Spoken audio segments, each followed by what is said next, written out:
അവസാനം ഒന്നും കിട്ടാഞ്ഞിട്ട് ആകെ ടയേർഡായി പുള്ളിക്കാരൻ അവിടെ കിടന്ന് ഉറങ്ങിപ്പോയി.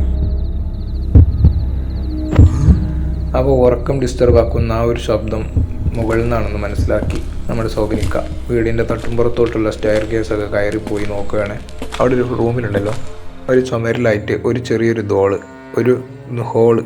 അപ്പോൾ ആ ഒരു ഹോളിൻ്റെ ഉള്ളിൽ നിന്നാണോ ഇനി ശബ്ദം കേട്ടത്, അതോ ആ ഹോളിൻ്റെ ഉള്ളിൽ അങ്ങനെ എന്തെങ്കിലും ഉണ്ടാവുമോ?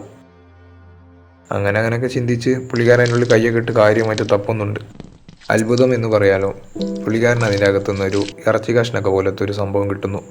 ഇതെന്താണ്, ചിക്കൻ്റെ ബ്രസ്റ്റ് പീസോ എന്നൊക്കെ കരുതി കൂടുതൽ അലൈൻമെൻ്റ് ഒന്നും നോക്കി ആസ്വദിക്കാൻ നിന്നില്ല. നേരെ അതങ്ങ് ഗരം മസാലയും കുരുമുളക് പൊടിയൊക്കെ ഇട്ട് നല്ല വറുത്ത് പൊരിച്ച് കഴിച്ചു. അപ്പോൾ ഈ കൊട്ടക്കാട്ടിലൂടെ ഗരം മസാല എന്നൊന്നും ചോദിക്കരുത്, നമ്മുടെ കഥയിൽ ലോജിക്ക് ഇച്ചിരി കുറവാണ്.